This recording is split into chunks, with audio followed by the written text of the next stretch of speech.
Muy buenos días. Buenos días. Vamos al libro de Marcos, capítulo 11. Dejamos la ofrenda para el final.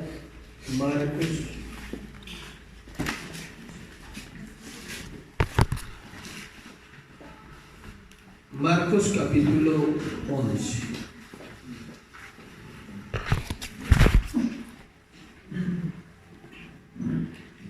El versículo 12, vamos a leer hasta el versículo 19.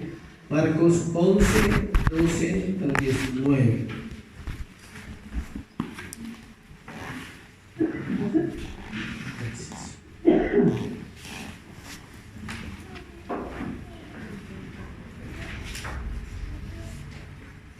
Dice el texto: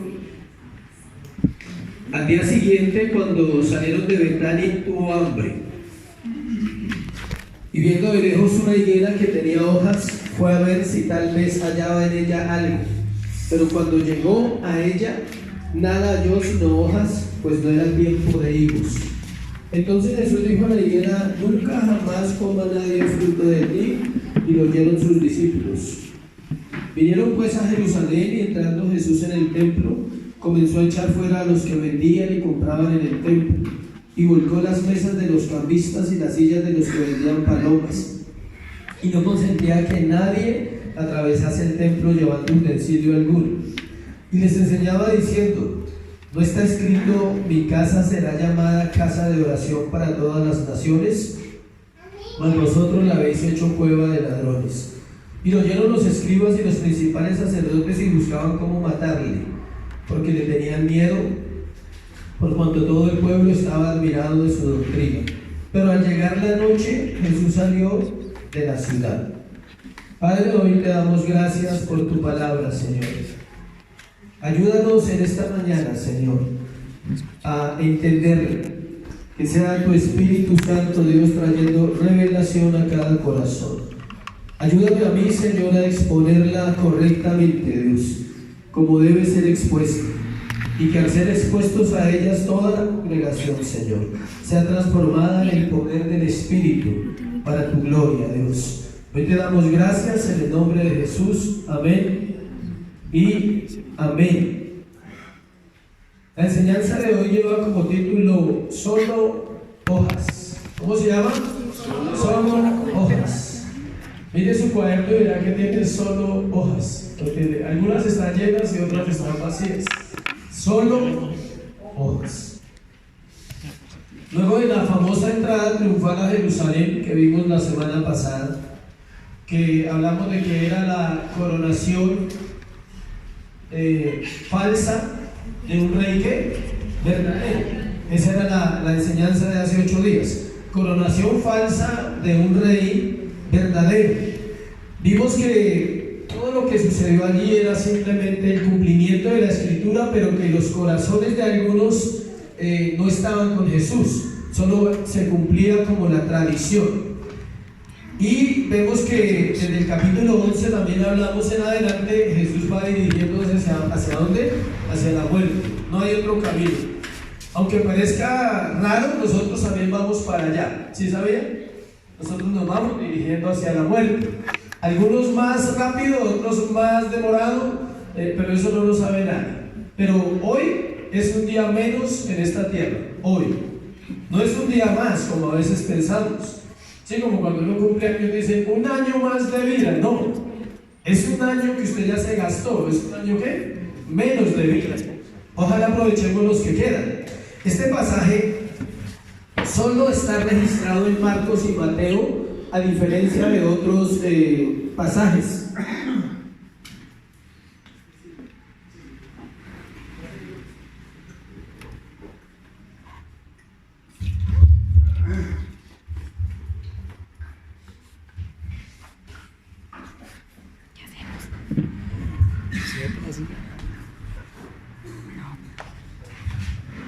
Bueno, entonces, a diferencia de otros capítulos y versículos que hemos leído en Marcos, esta historia solo está ¿dónde? En Marcos y en Mateo. Lucas no habla nada, como normalmente hablamos, que siempre están los tres, en este caso no. no lo menciona. También es curioso que el Señor Jesús maldijera algo. Los discípulos se habían acostumbrado a verlo sanar, liberar, bendecir, multiplicar, resucitar, pero nunca lo habían oído ¿qué? Maldecir. Entonces es curioso. ¿Qué hacemos cuando necesitamos algo y no lo encontramos? Escucha. Por ejemplo, cuando llegas a comer a un restaurante o a un sitio y no hay nada de lo que tú quieres, ¿tú qué haces? ¿Se queda ahí? No, usted se va. Hay gente que no le gusta, por ejemplo, bueno, espero que no sea este caso, la sopa de pasta, ¿sí? Y el principio es, la sopa es sopa de pasta. A mí sí me gusta, yo estoy diciendo que no me gusta. Pero hay gente que dice, uy, sopita de pasta, no, usted va a otro restaurante. O el principio es lenteja, hay gente que dice, no me gusta la lenteja. ¿Por qué? Porque ya ha comido en la casa. No estoy diciendo que esos alimentos sean malos, claro, sino estoy poniendo un ejemplo. Entonces, cuando usted llega a un restaurante y no consigue lo que usted anhela, usted se va a otro lugar. No hay nada de lo que tú quieres en ese lugar, entonces ¿qué tienes que hacer? Irte. Jesús venía, camino, y él buscaba algo. Ahorita lo vamos a ver en el pasaje. Lo más lógico es buscar lo que deseamos donde lo podemos encontrar, y esa es la aplicación de esta historia y ahorita lo vamos a ver. El mundo está hambriento, tiene necesidades espirituales. Cada vez que de pronto estamos en la casa y a veces le da uno por mirar canales, lo que llaman canalear, uno mira y mira y mira a ver si encuentra algo bueno y casi nunca encuentra uno nada bueno para mirar. Nos pasa a nosotros, no sé usted. Depende de lo que a usted le guste, ¿sí? Pero no hay nada edificante. La mayoría de programas están viciados de homosexualismo, o sea, homosexuales presentadores en todo lugar, disfrazados, mujeres de hombres, hombres disfrazados de mujeres, temas de impureza, temas de maldad, no hay nada. Muñequitos que hablan un poco de bobadas, o sea, un poco de cosas que no sirven para nada y no edifican. Entonces, pero el mundo está hambriento de necesidad espiritual. Hay una gran necesidad. El mundo va al revés. No sé si usted se percata de eso, pero vamos en un mundo al revés. Va a una decadencia, va al infierno. El mundo entero va ¿para dónde? Para el infierno. El sistema de maldad. Cuando hablo del mundo, me estoy refiriendo a un sistema de maldad que pulula, que se hace más fuerte cada día. Estamos expuestos constantemente a ver la maldad, ya no la podemos evitar, la estamos viendo todos los días. El pueblo de Dios necesita ser alimentado por el fruto correcto. Lamentablemente, muchos están encontrando solo hojas en su vida, y muchos tienen un follaje muy bonito por fuera, pero en realidad son solo ¿qué? Hojas. El Señor Jesús encontró solo hojas en la higuera. Él tuvo que haberla visto bonita, o si no, él no se hubiera acercado. Aunque él sabía, ¿no? Pero era la enseñanza para sus discípulos. Él ahorita lo va a mirar, que él va y mira la higuera, y si él vio, tal vez ella tenía un buen follaje, o sea, unas buenas hojas, pero no tenía fruto. Algunos están así, tienen muy buen follaje, o sea, por fuera se ven tan bonitos y tan lindos, pero por dentro su corazón todavía no ha producido fruto. Esto está unido a lo que sucedió después en el templo, el pasaje de la higuera. Por eso leímos dos pasajes en uno solo, la maldición de la higuera estéril y la purificación del templo. El Señor tenía que cambiar el sistema religioso porque se había pervertido y era falso, y tenía que establecer el sistema de Dios, que era el verdadero. El verdadero era Él, o sea, Él mismo, quien enviaría el Espíritu Santo para que nosotros diésemos fruto y así poder vivir en bendición. Gálatas 5:22. Mas el fruto del Espíritu Santo es amor, paz, gozo, paciencia, bondad, benignidad, mansedumbre, fe, mansedumbre y templanza. Contra tales cosas no hay ley. Ese es el fruto que Él espera de un creyente, no de un pastor, entienda esto, no de una persona que lidera en la iglesia. De un creyente común y corriente, Dios espera que ese tipo de fruto que habla Gálatas 5:22. Al no hallar el fruto en la higuera, pronuncia la maldición sobre ella. Luego visita el templo y luego explica el poder de la fe en la palabra de Dios, que es la respuesta que le dan los discípulos de la higuera, que lo vamos a ver la otra semana. Debemos tomar nuestra vida en serio y constantemente evaluar ¿Qué estamos produciendo de fruto hacia los demás? O sea, el fruto de Dios se ve en mi vida, el amor. ¿Me estoy esforzando por amar como la Biblia dice? ¿O estoy amando solamente a los que me aman? Escuche, qué fácil es amar a los que nos aman, y qué difícil es amar a los insoportables, que a los que no se dejan amar. Siempre es difícil amarlos, pero hay que amarlos. Debemos evaluar si constantemente estamos haciendo el trabajo que Dios ha dejado que hagamos. Romanos, que dice: presentando nuestros cuerpos en sacrificio vivo, santo y agradable al Señor, que ese es el culto racional. Y dice: no os conforméis a este mundo. O sea, no amen como el mundo ama, no vivan como el mundo vive, no crean lo que el mundo cree, crean lo que Dios está diciendo en la Escritura. O quizás somos como la higuera que no tiene nada que dar. Algunos han tenido oportunidades de dar y no lo hacen, otros no la han tenido y pueden prepararse para dar. ¿Sí ve? Hay dos casos. Algunos han tenido la oportunidad de dar y no lo hacen. ¿Por qué? Porque no se preparan, porque no buscan, porque no quieren.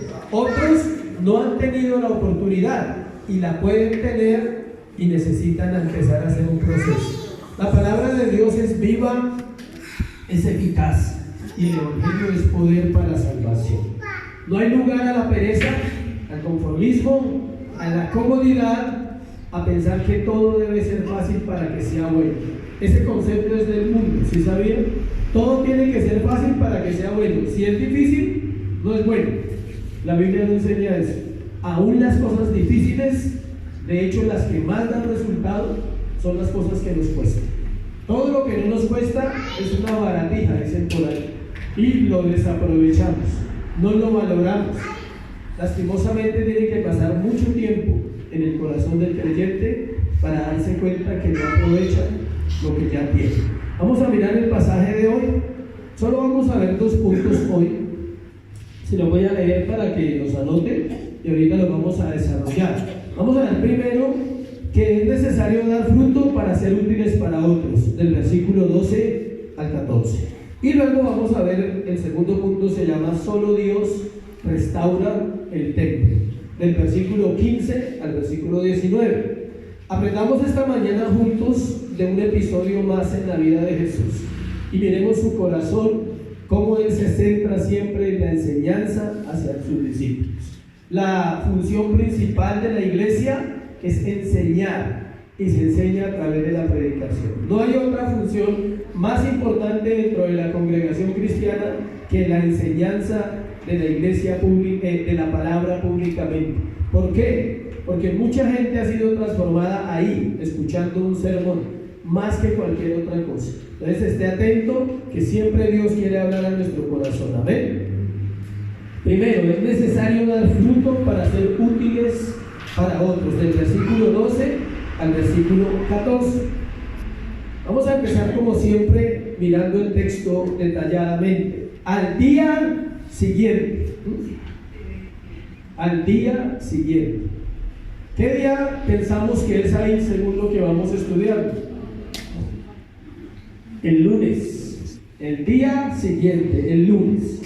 Recuerden que Él salió de la entrada triunfal a Jerusalén, que era el domingo, y en la noche Marcos no nos registra lo que pasó, pero Él se fue a cenar donde Marta, María y Lázaro y Simón el leproso, a Betania. Estamos en Betania. Él sale de Betania, va a la ciudad, pero Él vuelve a Betania a descansar. Parece que Él era muy amigo de esta familia y los estudiosos dicen que esta familia tenía más o menos formas. Eran comerciantes de telas y de perfumes. Lázaro y sus hermanas eran comerciantes. Entonces, obvio, ¿quién no hospedaría a Jesús? ¿Sí? Si Jesús está en la ciudad, tú le darías hospedaje. Cualquiera, ¿no? Dice, no, yo. Él se quedó allá. El lunes por la mañana empezamos aquí, al día siguiente. Cuando salieron ¿de dónde? De Betania, tuvo hambre. Está además decir que cuando habla de que salieron en la mañana, dice, cuando salieron de Betania tuvo hambre. Se surgen las preguntas: ¿por qué tenía hambre? ¿Será que no le dieron desayuno en la casa donde lo estaban esperando? La cuestión nos lleva a lo siguiente. Yo creo que sí nos quedaron bien, lo que pasa es que se nos olvida un detalle. Él siempre se levantaba temprano a orar. Él no se levantaba a desayunar. Él se levantaba a orar. Es una pequeña diferencia con el cristianismo de nosotros. Muchos se levantan a comer y luego a orar. Pero él no, él se levantaba primero a orar.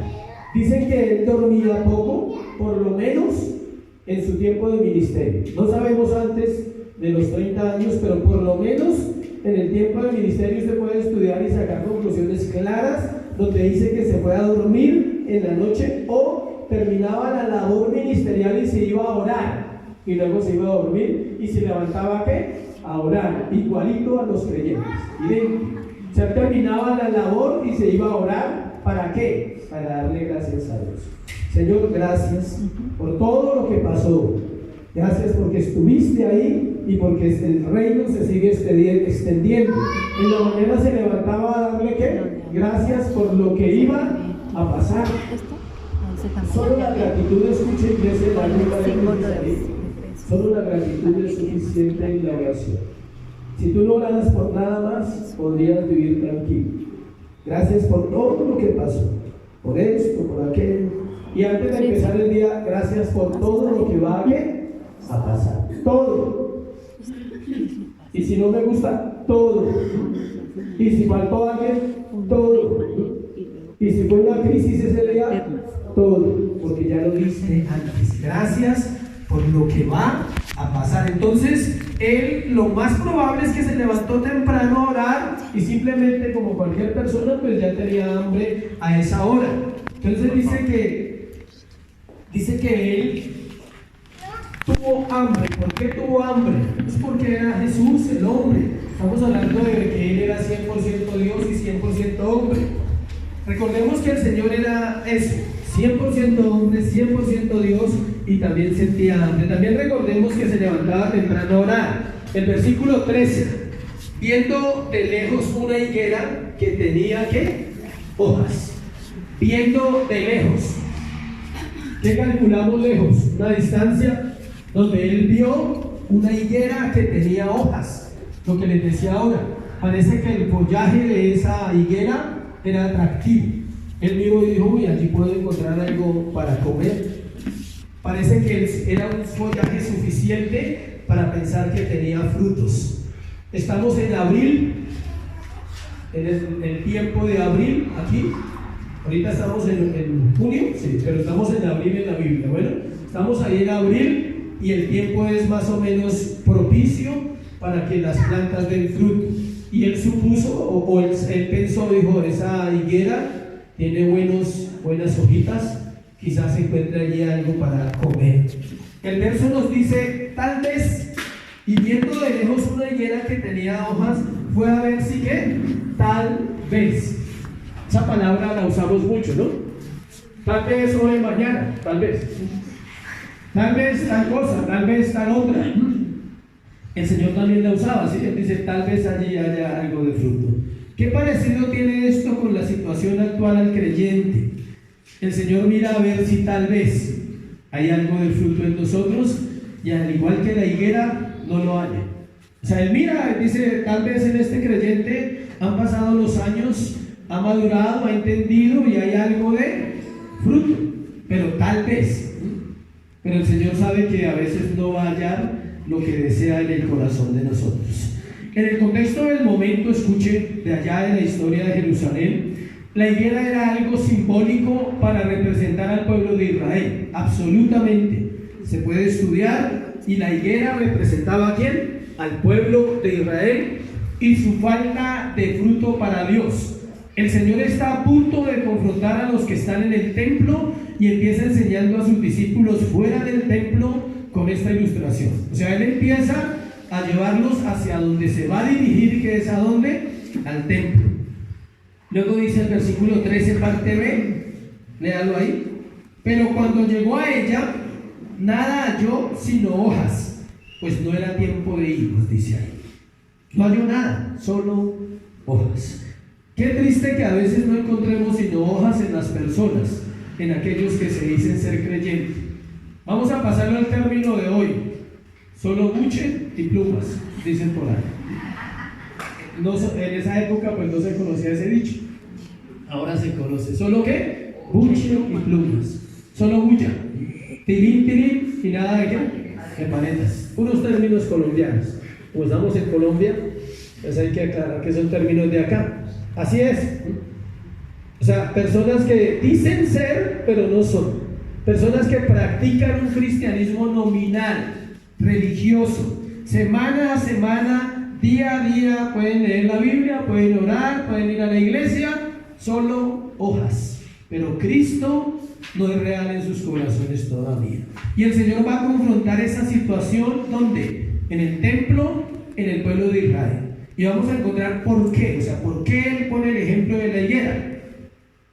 El problema es que las hojas se secan y se caen y todo queda al descubierto. Si somos solo hojas, las hojas se van a secar poco a poco y va a mostrarse realmente quiénes somos en su tiempo. Pero cuando el proceso es correcto, se produce el fruto y el fruto se gasta. ¿Sí sabía? ¿Cuántos saben que el fruto que producen los árboles es para consumir, es para gastar? Y vuelve el mismo proceso. Vuelve y la hoja produce la florecita y luego vuelve y sale otra vez el fruto. El fruto es el proceso normal del creyente, escuche, no es forzado. No se necesita ser mejor cristiano que otro para dar fruto. No se necesita ser pastor o maestro de una congregación para dar fruto. Es algo natural. Es algo que no se puede obligar a las personas a dar fruto. Nosotros no podemos obligar a nadie en esta congregación a dar fruto para el Señor. Hacemos la tarea de explicar, enseñar la palabra, hacer las consejerías, guiar, dirigir, hacerle ver a la persona si está en un problema de pecado, hacerle ver si su negligencia y su pereza lo están llevando a enfriarse en la vida con Dios, pero definitivamente es el Señor el que va a dar el fruto en ese corazón. En Isaías capítulo 5 del 1 al 7 encontramos una historia similar. Vamos a leerla porque ella nos ubica aquí en el pasaje de hoy. Isaías 5 del 1 al 7. Búsquela ahí.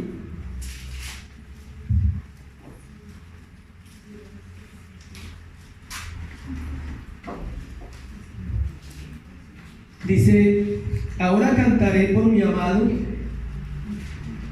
el cantar de mi amado a su viña.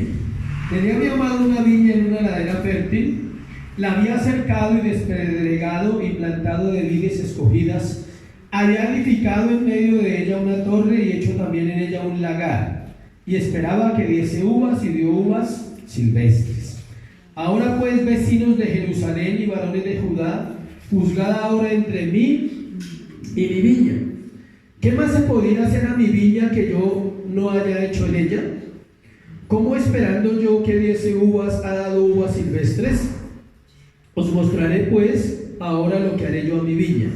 Le quitaré su vallado y será consumida, aportillaré su cerca y será hollada. Haré que quede desierta. No será podada ni cavada y crecerán el cardo y los espinos, y aún a las nubes mandaré que no derramen lluvia sobre ella. Ciertamente la viña de Jehová de los ejércitos es ¿quién? La casa de Israel, y los hombres de Judá, planta deliciosa suya. Esperaba juicio, he aquí vileza, es justicia, y he aquí ¿qué? Clamor. Es la misma historia del Antiguo Testamento, solo que acá está resumida. ¿Por qué? Porque ahora ya no está Israel, ahora está la iglesia. No hay una separación entre Israel y la iglesia en este tiempo. Israel es la iglesia y la iglesia solo es una. No es Israel aparte del pueblo de Dios y la iglesia. Todos los judíos tienen que convertirse ¿a quién? Al Señor. Necesitan arrepentirse y entran a ser parte ¿de qué? De la iglesia. Entonces la parábola de Isaías está dirigida a la casa de Israel, que es el pueblo de Dios. Y es lo mismo, él les está diciendo: yo tenía una viña, la planté, la regué, hice tales y tales cosas, pero cuando vine a mirar, dieron un fruto ¿qué? Incorrecto. Así pasa en la vida del creyente. Hay un tiempo de gracia. Dios da, da y da y da. Y precisamente hay personas que llegan a un punto donde quedan que no pueden volver a producir fruto. Hablábamos con alguien esta mañana de una persona Y es precisamente ese tipo de personas que terminan como el hermano sangre. ¿Sí saben cuál es el hermano sangre o no? ¿No han escuchado ese dicho cristiano? Ya ha recorrido todo el cuerpo. O sea, el hermano sangre es el que recorre muchas iglesias y en ninguna se queda. Ya ha recorrido todo el cuerpo de Cristo, la sangre, ¿sí? Pero no se queda. Y termina siendo una persona que nunca echa raíces, pero el problema de esa persona no es la iglesia. El problema es la rebelión del corazón del hombre. Tiene que quedarse en un lugar, orar, Señor, enséñame aquí. Siempre vas a encontrar defectos en todas las iglesias, inclusive en esta. Siempre. Si el problema no es el pastor, entonces es la esposa del pastor que es la pastora, ¿sí? Y si no es la esposa del pastor, entonces son los líderes. Y si no son los líderes, es la que sirve el tinto, la que está en el servicio. Y si no es ella, entonces son las sillas. Y si no son las sillas, no le gusta el color de la baldosa. Y si no, no le gusta el que toca la batería, algo. Pero el problema no está en la congregación. El problema está en el corazón del hombre rebelde, de la mujer rebelde, que no le gusta que le digan las cosas que debe hacer, y menos cuando se trata de meterse al corazón de una persona y hablarle que es solo ¿qué? Hojas, que hay mucha bulla, pero que no produce nada de ¿qué? De fruto. Versículo 14. Entonces Jesús dijo a la higuera: nunca jamás coma nadie el fruto de ti. Y lo oyeron sus discípulos. Mateo 21:19, que es el paralelo de esta historia, usa otra frase. Dice: nunca jamás nazca de ti fruto. Le leo la de Marcos: nunca jamás coma nadie fruto de ti. Y Mateo dice: nunca jamás nazca de ti fruto. Es lo mismo. Si no pueden comer es porque no hay fruto, entonces no hay contradicción en ellos. Con esta enseñanza de la maldición de la higuera, el Señor está ilustrando la condición de Israel en ese momento. Un pueblo que había dejado de dar fruto para Dios. Habían cambiado la verdad de Dios por la verdad de los hombres.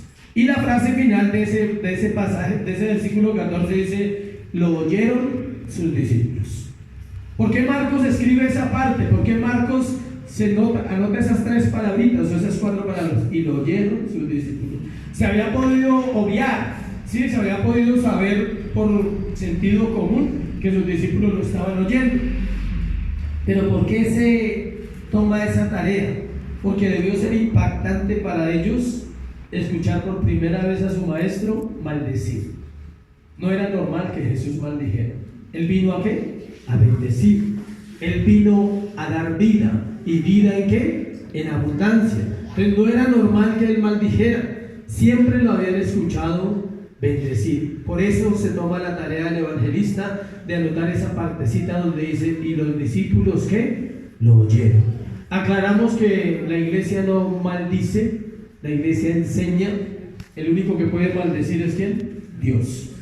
La gente cree que no, pero Dios todavía sigue haciendo una diferencia entre el que le sirve y el que no le sirve, entre el santo y el impío, entre el salvo y el perdido. No podemos decir otra cosa y no podemos mentir menos del púlpito.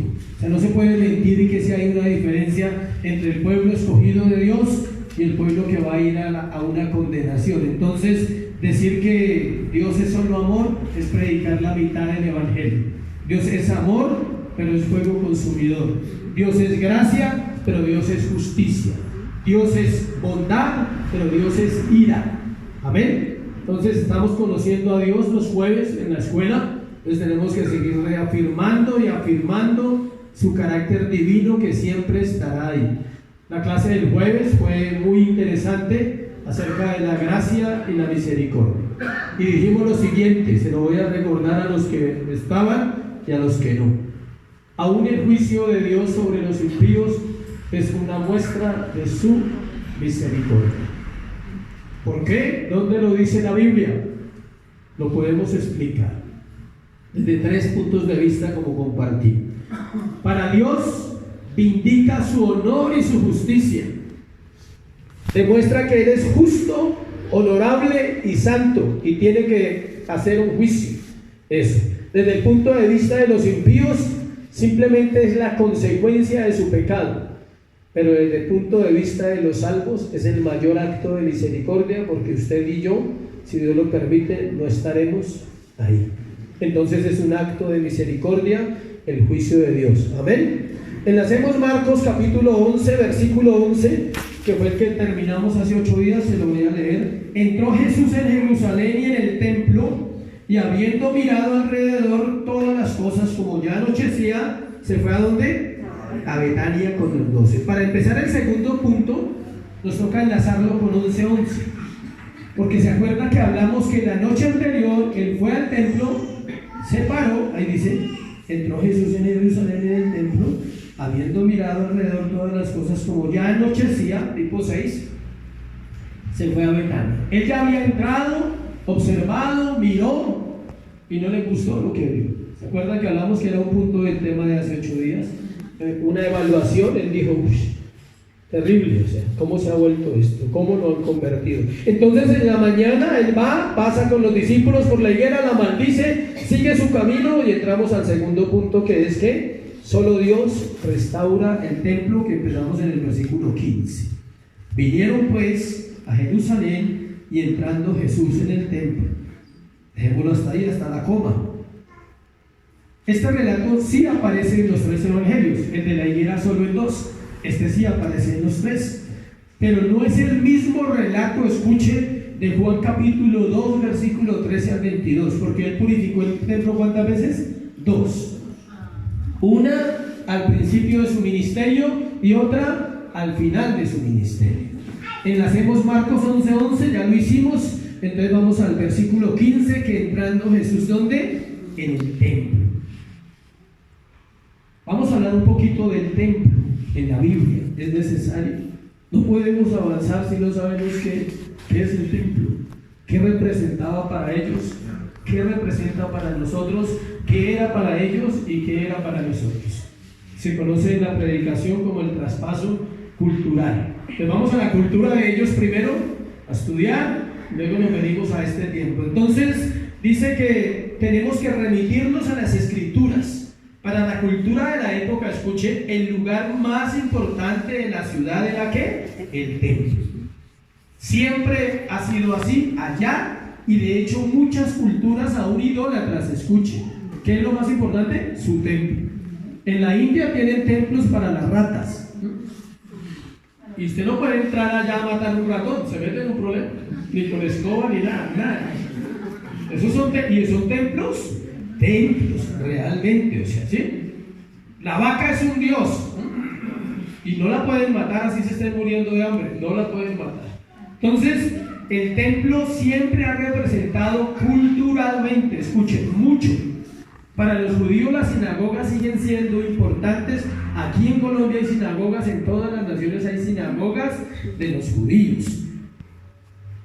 Habían dichos, escuche, habían unos dichos en esa época, no versículos. Cuando hablamos de dichos son allá, ¿sí? Versículos, dichos, que así como era el templo, era la ciudad. Eso era un dicho en todas las ciudades de la época. Y así como era el templo, eran las personas. De ahí se ha pegado las malas enseñanzas para decir que la iglesia entonces tiene que tener todo lo más caro para que toda la gente tenga lo más caro. No, no funciona así. En la época se referían a que el templo era muy bonito, muy grande, muy sagrado, muy próspero, y se basaban en eso para que los pueblos vivieran así. ¿De cuál templo hablamos aquí? La pregunta, ¿cuál templo está aquí? En el versículo 15, vinieron pues a Jerusalén y entrando Jesús en el templo. ¿En cuál? ¿En cuál templo? Miremos rápidamente. Tenemos que hacer una aventura, le llamo yo, me gusta, por la Biblia, para llegar hasta acá. Entonces vamos a ver, la primera vez que aparece una estructura como un templo, ¿dónde es? No sabe, no responde. Es en la Torre de Babel, Génesis 4:11. Es la primera vez que el pueblo va a construir un templo. Su intención no era mala, sí sabía, ellos tenían una intención humana, como usted y yo, porque fuimos creados para adorar. Ellos querían construir un lugar donde reunirse y llegar ¿a dónde? Al cielo. Una torre que comunicara el cielo con la tierra. Eso ha tratado de hacer siempre el hombre, llegar al cielo por medios humanos, por a través de la religión, a través de los sacrificios, a través de hacer cosas para Dios. Entonces el primer templo, aunque no figura la palabra templo, pero el primer templo de la vida de la Biblia es donde Babel. Cuando Israel se constituyó como nación, fue necesario un lugar para reunirse y encontramos el segundo templo. ¿Cuál es? El tabernáculo, un lugar de reunión. Allí salía todo Israel en el desierto, de las carpas, de las tiendas, iban a una carpa más grande, siempre era grandecita, según las medidas era bastante grande, y allí se reunía todo el pueblo. ¿Para qué? Para adorar. Tenga en cuenta esa palabra que ahorita vamos a hablar de eso. ¿Para qué? Adorar. El pueblo de Dios, la iglesia cristiana, el creyente, se reúne con sus hermanos. ¿Para qué? Para adorar. No para informarse de todo lo que pasó en la iglesia en la semana, sino ¿para qué? Para adorar. No se reúnen para ver cómo le fue a los demás, quién tiene más plata, quién tiene carro, quién no tiene. No, se reúne ¿para qué? Para adorar. Cada semana se reunían para adorar. Luego viene el otro templo, el de Salomón. El templo de Salomón es el más espléndido, más bonito según la Biblia. Oro, una cantidad de cosas. Pero el que decidió construirlo fue ¿quién? David. Pero no pudo construirlo. ¿Por qué? Porque sus manos estaban manchadas de sangre inocente. Si la sangre no hubiera sido inocente, no importa. Pero la sangre era ¿qué? Inocente. Y Dios no acepta ese tipo de ofrendas cuando nuestras manos están manchadas. Y el templo tiene que ser un lugar santo. Luego vamos al tercer templo, el cuarto, el templo de Ezequiel. No se construyó, pero es el templo. Note eso. Babel, nadie se imagina que fuera un templo. Y este tampoco, porque tampoco aparece construido. Es el templo de la visión de Ezequiel, el profeta. Y ese templo representa lo que va a ser Jerusalén y va a ser la ciudad santa al final de los tiempos. Y luego sí viene el templo después de la cautividad, que es el templo de ¿qué? De Josué, Zorobabel, Esdras, Nehemías. Ese templo, en el libro de Esdras habla que era más pequeñito, ¿sí? Era chiquitito, no era nada que ver con el de Salomón. Dice inclusive que muchos lloraban viendo ese templo y diciendo, uy, no se parece nada a lo que era. El otro era glorioso, majestuoso, este es todo chiquito, ¿sí? Pero bueno, y ellos pensaban que por el tamaño y por el esplendor y porque el templo fuera más bonito tenía que ver con que Dios iba a estar más contento. Mentiras. Y llegamos a este, ¿sí? Por fin llegamos a este. Este es el templo de Herodes, del gran Herodes en la época. Hablar de Herodes era hablar del rey, obvio. El año 20 a.C. empezaron a construir este templo hasta el año 64. ¿80 y qué? 4 años. Entonces uno dice, pero ¿dónde queda esa partecita? Yo ya sé que más de uno la piensa, por eso se la voy a responder. ¿Dónde queda esa partecita que dice que duró 46 años la construcción? Cuando los judíos le dijeron a Jesús que él dijo que él derribaría en 3 días ese templo. Y ellos dijeron, pero si se demoró 46 años. Se refería al lugar santo y al santísimo, porque el templo tenía varias partes. Pero en general, el templo era muy grande. Entonces duraron 84 años para terminarlo, desde el año 20 a.C. hasta el año 64 después de Cristo. Pero miren lo curioso, a los 6 años de terminarlo fue destruido, en el año 70 después de Cristo. En los evangelios, en las epístolas, en Hebreos y en Apocalipsis, se habla ya de un lenguaje diferente del templo. Se refiere al creyente que es el templo del Espíritu Santo. Hasta todo esto para llegar hasta acá, para llegar a explicar la restauración del templo, toca hacer todo ese proceso de llegar hasta ahí. Ya sabemos a cuál templo entró, ahora miremos a qué entró. Dice que vinieron pues a Jerusalén y entrando Jesús en el templo, ya sabemos, ya estamos ubicados en el templo de Herodes.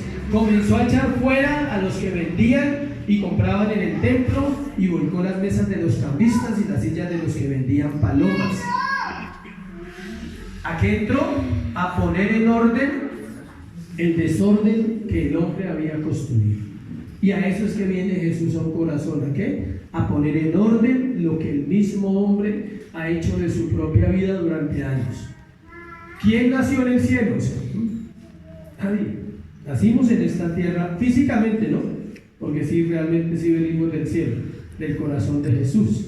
Pero todos nacimos en esta tierra. Entonces nadie puede decir, no, yo llegué a la iglesia casi perfecto. Fue un privilegio que yo llegara a esa iglesia, soy casi perfecto. No, la condición del templo es la misma que el Señor Jesús limpió ese día. Esa misma condición del corazón del hombre. El Señor tiene que limpiar, darnos un corazón nuevo donde Él pueda habitar. Dios no habita en medio del estiércol. Yo sé que eso es duro para uno. O sea, usted me está diciendo a mí que hay estiércol en mi corazón.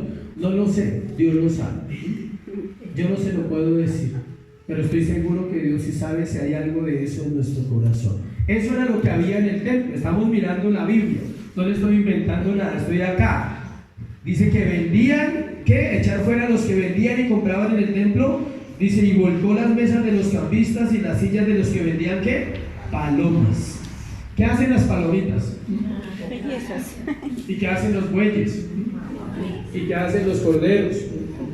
Todos son lindos, los animales son tiernos, ¿no? Un buey tan bonito, y el cordero tan tierno y la paloma tan dulce, ¿sí? Pero todos hacen lo mismo, sus necesidades, ¿sí? Y ellos no iban a otro lado a hacerla. Ya vengo porque contamino el templo. El buey no decía, me hace el favor y me lleva allá a la esquina que es que aquí. ¿Sí? No, escuche esto bien. Venían 2 millones de personas aproximadamente en esta fecha. Se reunían allí, dice que se llegaba a matar hasta 300,000 corderos el viernes. Estamos en lunes. Domingo, sobre todo desde el lunes, martes, miércoles y jueves. 4 días de negocios, de ventas, compras, de traiga y lleve animales. Llegaban carretas, de todo. Entonces imagínense cómo estaría el templo para que el Señor tomara esa actitud. Y así pasa. Eran 4 días. Para nosotros, muchos, es una vida entera de desorden. Y Jesús tiene que venir al templo a ordenar, a empezar a echar fuera todas esas situaciones que representa esto. El versículo 16, que es el que estamos mirando, no consentía que nadie atravesase el templo llevando utensilio alguno. Imagínense que el templo es gigante, aún existe, ¿no? Usted puede ir allá a Israel y comprobarlo o buscar en la tecnología. Y resulta que para no dar la vuelta por la ciudad, haga de cuenta que este es el templo, y allá hay una calle, y allá había otra calle, y atrás hay un lugar. Y la gente tenía que hacer eso, ir y dar una vuelta por fuera de la ciudad para llegar al templo, por atrás para dejar los animales. Entonces, ¿qué hacían? Pues pasaban por la mitad, para ahorrarse tiempo, dinero y trabajo. Entonces, por eso dice, hubo un momento de quietud donde nadie atravesó el templo. No era que estaban atravesando para orar, no era que estaban allá todos juiciosos, no, era que la gente pasaba con sus animales en el hombro, sus cosas, sus familias, todos pasaban por la mitad del templo porque se ha vuelto un tránsito, un lugar peatonal, un tránsito. A eso se refiere. Entonces dice versículo 17, escuchen, y les que enseñaba. Él para toda esa situación, hay un momento de quietud, todos se asombran, los mercaderes se molestan, la gente está alerta, dice, pero ¿este qué? O sea, ¿quién es? Viene aquí a dañarnos todos los negocios. Dice, ¿y les qué? Enseñaba diciendo, no está escrito, mi casa será llamada casa de oración para todas las naciones, mas vosotros la habéis hecho cueva de ladrones. Es fundamental lo que él les estaba enseñando ahí.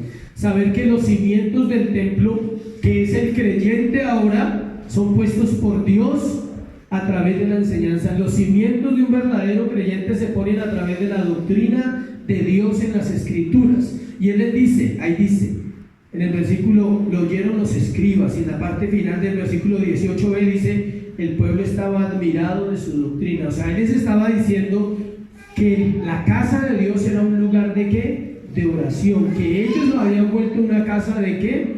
De ladrones. El Señor cita Isaías 56:7. Léalo por favor. Isaías 56:7.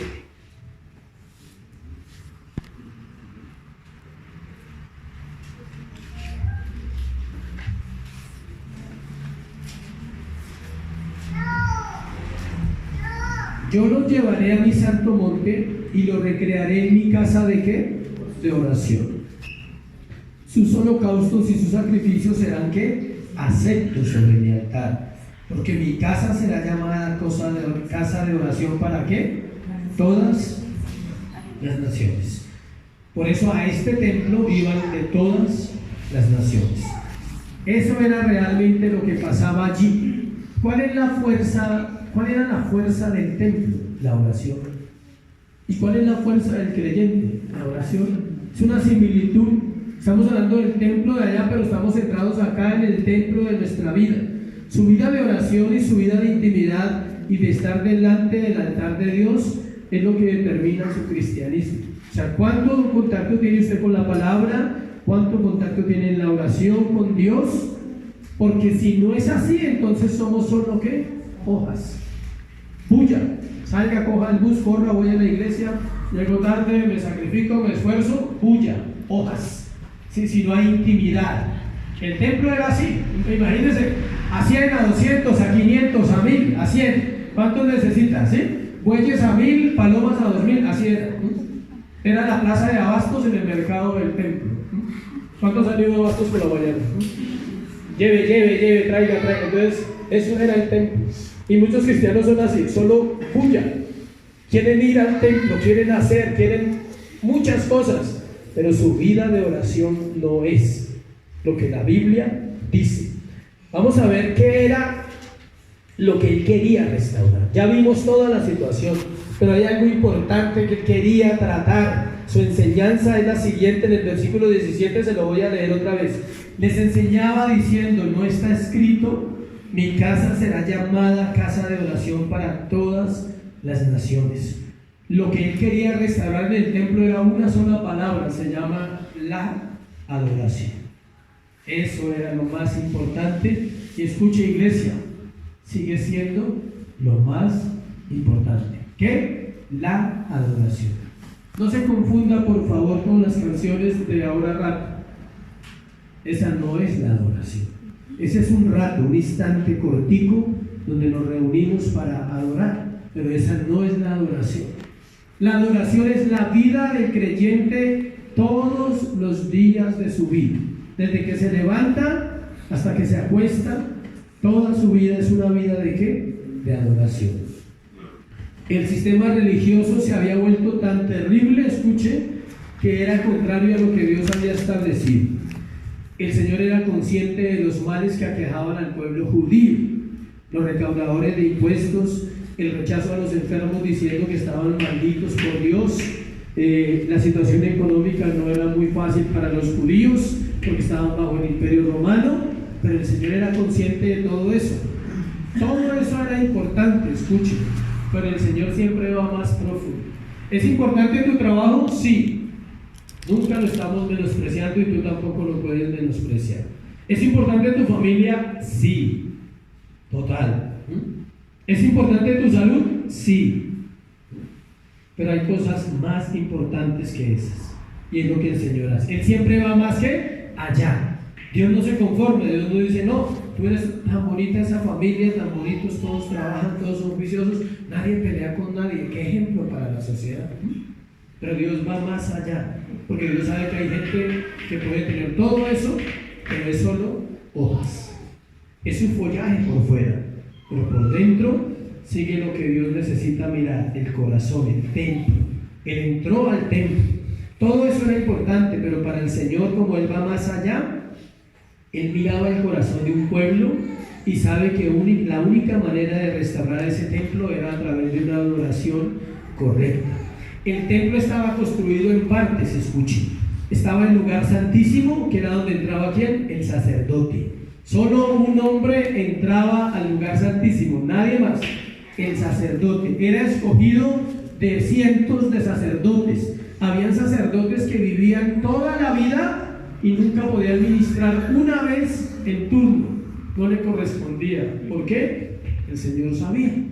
Y a otros les tocaba al menos una vez en la vida prestar ese servicio. Era un privilegio.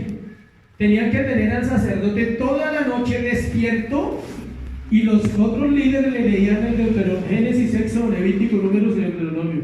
Se lo leían toda la noche, las veces que pudieran se lo leían, para que él reconociera si había algo de pecado en su corazón, y al entrar al lugar santísimo no quedara achicharrado a la muerte, ¿sí? Y entraba amarrado con una cuerda y unas campanillas, y mientras las campanillas sonaran era porque estaba vivo. Apenas las campanillas dejaban de sonar, la cuerdita era para sacarlo porque estaba muerto. ¿Por qué estaba muerto? Porque había pecado en su corazón. Pues era una labor santa, y el lugar santísimo era ese. También estaba el lugar santo, donde estaban las cosas que habían en el templo. En el caso del tabernáculo había ciertos elementos, pero no es el tema de hoy. Y está el atrio exterior, es donde estamos. O sea, Jesús no entró al lugar santísimo y no entró al lugar santo, solo entró a la parte exterior. Imagínense, si solo está entrando afuera, ahí, digamos, suena redundante, ¿no? Redundante. Está entrando a la parte de afuera, al atrio. Se conocía como el atrio de los gentiles. Los gentiles no podían pasar de ahí porque los mataban. Había pena de muerte si ellos pasaban al lugar santo o al lugar santísimo, porque no eran pueblo de Dios. Entonces ellos solo llegaban hasta ahí, y ahí era donde había más cosas. Ahí era donde se mataban los animales, en el atrio exterior. Estaban los sitios para degollar, para recoger la sangre, para recoger la piel, recoger las plumas. Imagínense cómo sería más o menos eso, un matadero, ¿no? Y hasta ahí llegaban los gentiles. Ahí está el Señor.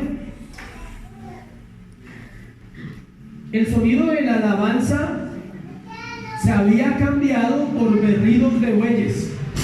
En vez de alabanza había berridos de bueyes, balidos de ovejas, el arrullo de las palomas y el regateo a gritos de los mercaderes a sus clientes. Eso era lo que había en vez de haber un tiempo de adoración y alabanza para empezar a hacer los sacrificios. El templo también era un atajo para pasar mercancías al otro lado de la ciudad, ya lo vimos. Cuando el Señor citó al profeta, les estaba recordando que la oración es la esencia de la adoración. ¿Dónde tienes la oportunidad de adorar tú? En tu casa. Es una oración ¿qué? Privada. Es una adoración cercana. No está el otro mirándote. No estás sintiendo que aquí hay alguien y que de pronto me está mirando si lloro, si me río, si cierro los ojos o no los cierro. No, es en tu casa. La oración es la esencia de la adoración. Y sobre todo ese tipo de oración, donde ya no hay quejabanza ni pedidera tanto, sino adoración. Te adoro por lo que has hecho, Dios, por la cruz del Calvario. Te adoro por tu bondad. Te adoro por tu misericordia. Te adoro porque eres Dios bueno, un Dios santo. Te adoro. Motivos para adorarle hay infinitos, pero nosotros nos centramos en Señor, pero es que no tengo para riendo. El Señor dice, adórame, tranquilos, yo soy el proveedor. Señor, pero es que ese muchacho está muy rebelde, o sea, ¿sí? Ese muchacho está incontrolable. El niño de 25 está incontrolable. O sea, el niño ya, o sea, no se le puede decir nada al niño porque ya el niño grita, ¿sí? Y el Señor dice, adórame, adórame. O sea, todas esas quejas y esas peticiones son el berrido de los bueyes y el balido de las ovejas en este tiempo, ¿sí? Y uno está pensando es en la mercadería: comprar, vender, ir, traer, llevar, y deja de lado ¿qué? La adoración. Eso es lo que Dios está enseñando en ese pasaje. No adoras los domingos cuando cantas solamente, adoras cuando al orar estás confiando en fe que Él te oye y tienes comunión. Escuche esto para que lo sepa desde ahora. La oración solo tiene un fin, uno nomás. No 10 ni 15, no puede, si alguien ya escuchó un seminario sobre la oración y le dieron 15 fines, no, solo tiene uno: comunión, no más. Obvio que en esa comunión hay una misericordia para pedir, pero el fin de la oración no es pedir, el fin de la oración es ¿qué? Comunión. Pude estar contigo esta mañana, Y era lo que realmente anhelaba mi corazón. Ah, pero no se te resolvió el problema. No, no importa, Señor, tú estabas conmigo. Y sé que tú te haces cargo. Llegar a esa fe se necesita orar. Porque usted piensa que al orar y al pedir y al reclamar y al demandar está orando. No, no estoy diciendo que eso no se haga. Sí se hace. Pero como dicen por ahí, todo tiene su tiempo y su momento. Si estás en intimidad, si estás en comunión, aprendes a pedir humildemente, ¿sí? Aprendes a decirle, Señor, y aquello que tú ya sabes. Él ya sabe, o estoy mintiendo. Él sabe o no sabe su necesidad. Si la Biblia dice así, antes de que pidas, dice, Él conoce tu necesidad. Entonces usted al final de su adoración, de esa comunión, de haber estado quebrantado su corazón con el Señor, usted le dice, Señor, y aquello que tú ya sabes, hágase tu voluntad, Dios. Tú sabes que hay una necesidad con mi hijo, hay una necesidad con esto, pero así, o sea, así, no una demanda, ¿sí? No algo que usted puede decirle, o sea, si usted no me da eso, yo no vuelvo a la iglesia. Sí, hay gente que llega a ese punto y dice, no, si no se glorifica en 3 días, entonces ese no es Dios. No, Dios es bueno. Escuche, vamos a mirar la cueva de ladrones. Dice que habéis hecho, final del versículo 17, cueva de ladrones. La comparación parece terrible, ¿cierto? Uno dice, uy, qué comparación tan fuerte, pero era exacta. Los ladrones se escondían en cuevas, por eso él usa ese lenguaje. Afuera de Jerusalén, ¿se acuerdan que robaron al samaritano? Había muchos ladrones. No habían celulares, pero robaban. Igual. Se escondían en cuevas y allí, escuche, en esas cuevas, el olor no era muy grato. ¿Por qué no era muy grato? Porque allí dormían y vivían los ladrones, los parias de la sociedad, los leprosos, los mendigos, los ciegos y todo el que tuviera alguna enfermedad terminal o algo, lo iban sacando para allá, porque era maldito según la tradición judía. Entonces allí ellos tenían que hacer sus necesidades en esos mismos sitios. Entonces empiece a pensar un poquito en el olor, ¿no? Pero no se preocupe por eso, ¿listo? Entonces el Señor compara porque el templo era igual. Yo creo que lo más impresionante cuando el Señor llegó al templo fue el olor. ¿Quiénes detectan ese tipo de olores fácilmente? Sí, hay gente que tiene esa sensibilidad. Y preciso siempre hay olores feos. Pero tiene esa sensibilidad para los olores raros. Y el Señor me imagino que tenía esa facultad. Y lo que olía era a todo lo que hacían los animales. El Señor vio también otra cosa, escuche, el pillaje. Él vio que los delincuentes eran los que estaban al frente de todos los negocios del templo. Imagínense qué ejemplo para la cultura de esa época. Los delincuentes al frente del templo. Hoy en día pues a veces pasa lo mismo. Versículo 18. Y lo oyeron los escribas y los principales sacerdotes y buscaban cómo matarle, porque le tenían miedo, por cuanto todo el pueblo estaba admirado de su doctrina. Recordemos que ya estamos en la semana final, el día lunes, y los fariseos están ofendidos porque el Señor acaba de dañarles su mejor negocio y porque el Señor persiste en confrontarlos y en enseñarle a los discípulos comparándolos con ellos y diciéndoles que ellos tienen que ser diferentes. Pero ahí dice que el pueblo estaba admirado de su doctrina. O sea, ¿por qué tenían miedo? Porque el pueblo respetaba a Jesús. Los fariseos no lo respetaban, pero el pueblo sí decía, Él enseña la verdad, Él dice las cosas. Ellos se sentían atacados por la verdad. Es algo que normalmente pasa cuando escuchamos lo que no hemos escuchado y sabemos que estamos viviendo al contrario. Siempre que tú escuchas algo que te afecta a tu vida, pero que es verdad, a veces no te va a gustar. Y a veces te va a costar digerirlo varios días, algunos hasta años. Hay verdades que entran al cerebro primero, porque la primera parte donde llega, ¿dónde es? El cerebro. Pero tú no la aceptas, entonces no baja al corazón. La palabra de Dios es aceptada cuando usted dice en el cerebro, dice, sí, ese soy yo, o esa soy yo. Y mi corazón a veces es así. como una cueva de ladrones. A veces el olor que sale de mi corazón no es tan grato para el Señor. Cuando empiezas a hacer eso, la palabra es que realmente está entrando en tu corazón.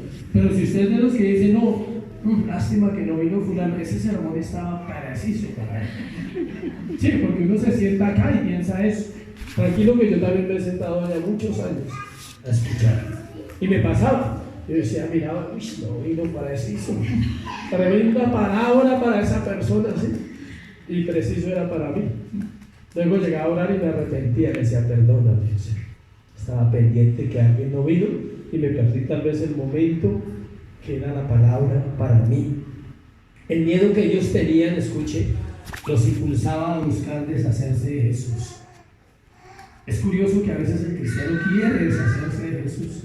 Dice, pero otra vez con el mismo temática, pecado, arrepentimiento, fe. Sí, otra vez, iglesia. Tiene que ser así cada semana. El hombre siempre ha tenido un temor de enfrentar a Dios y de darle cuentas porque sabe que está perdido sin Él. Lo vemos desde Adán. Adán, ¿dónde estás? ¿Qué dijo Adán? Tuve miedo y me escondí. Qué miedo, ¿no? Enfrentar a Dios y decirle, escudriña mi corazón. Ahora Jesús quiere entrar al templo. ¿A cuál? Al mío, diga, al mío. Espero que no haya mucha paloma y que no haya mucho güey, no lo de los mexicanos, ¿no? Sino que no haya mucha paloma, ni güey, ni monedas que ocupen el lugar, dicen por ahí, nada que ocupe el lugar. El corazón del hombre, ese es el templo, pero sigue encontrándolo igual. Allí habita, escuche bien esta parte, en el templo del hombre habita el ladrón, que vino para hurtar, matar y destruir. ¿Sí ven que sí tiene similitud? En el templo había ladrones, en el templo actual también hay un ladrón, se llama Satanás. Vino para hurtar, matar y destruir.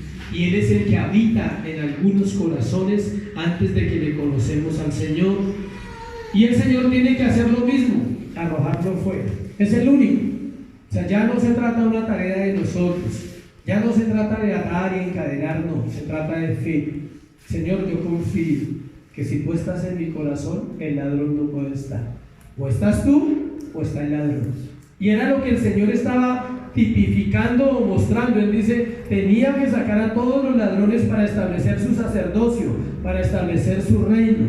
El corazón, escuche, es el lugar santísimo. Ese es el lugar santísimo.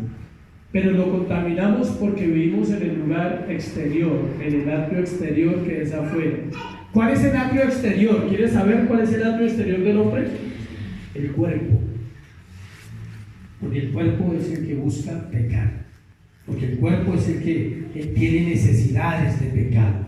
El espíritu no tiene necesidad de pecar. El cuerpo sí tiene necesidad de pecar. Dice, contaminamos el lugar santísimo con lo que amamos con nuestra vida, con lo que amamos más que a Dios, con nuestros deseos y deleites pecaminosos, con el pecado que nos asedia y nos persigue y que nos cuesta tanto dejar. Siempre hay áreas, me incluyo, no soy mejor que ustedes. Siempre que voy a predicar los domingos, digo, Señor, yo no soy mejor que ellos, pero tú me escogiste para esta tarea, quiero hacerlo bien. No me considero mejor que nadie en esta congregación, simplemente otro más que tiene que limpiar el templo. Pero es porque no hemos comprendido que somos realmente el templo de Dios, la morada del Espíritu Santo. Primera de Corintios 6:19. Es un versículo que muchas veces hemos leído, pero no lo comprendemos realmente. Primera de Corintios 6:19. ¿O ignoráis que vuestro cuerpo es el templo del Espíritu Santo, el cual está donde? En vosotros, el cual tenéis de Dios y que no sois vuestros? El hombre no se pertenece a sí mismo. Cuando el hombre nace de nuevo, no se pertenece a sí mismo. ¿Le pertenece a quién? A Dios. Y Dios anhela celosamente a esa persona. Es tiempo de dejar que el Señor santifique su casa, y comienza por su corazón y comienza por su iglesia. Amén. Póngase sobre sus pies y vamos a orar. Dale gracias a Dios.